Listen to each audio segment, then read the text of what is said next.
Hi, my name is Amanda Richardson, and I'm an author for Debunking Addiction at Healthy Place. And today I just want to talk to you a little bit about some of the stigma that I've faced in sex addiction.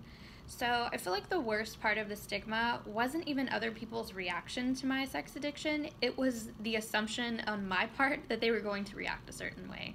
So what I mean by that is that I just lived in fear, like true fear of what everybody would think about my addiction, and I just assumed that they would put terrible labels on me and that they would assume things about me that weren't true, and they would attack my character and just break off any friendship or relationship with me, and I would just live alone in humiliation for the rest of my life, which is an extremely irrational thought, but that's how it was. And so because of that, I was isolated for a really, really long time, just always assuming that no matter who I told, they weren't going to react well, so it was just better off to not tell people.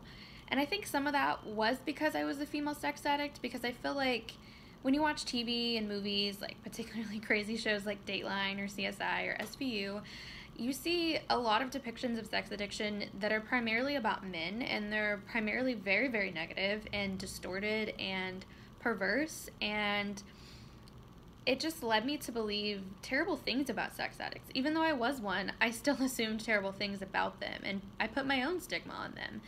And in turn, it just really created these huge walls around me and made me feel as though, one, my story wasn't valid because I'd never heard of other female sex addicts, so I thought there's just no way that this is even real, that maybe it's all in my head, I don't know.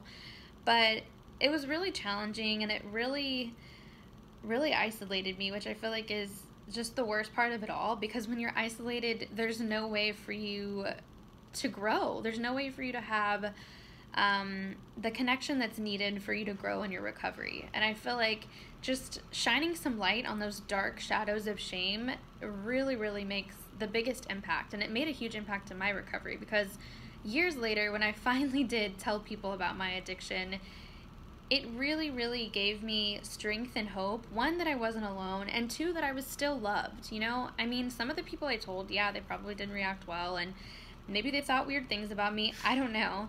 But the people who really mattered, they were the most supportive. And that's from addicts as well as people who don't struggle with addiction. So I just want to encourage other sex addicts that if you also struggle with this, tell someone.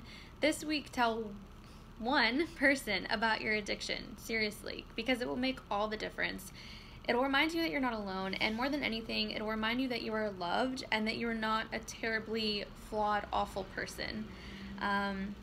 So yeah, the stigma is still there. It's still a fight. There's still a lack of representation for sure with female sex addicts, but that doesn't have to define you. It doesn't have to define your sex addiction journey.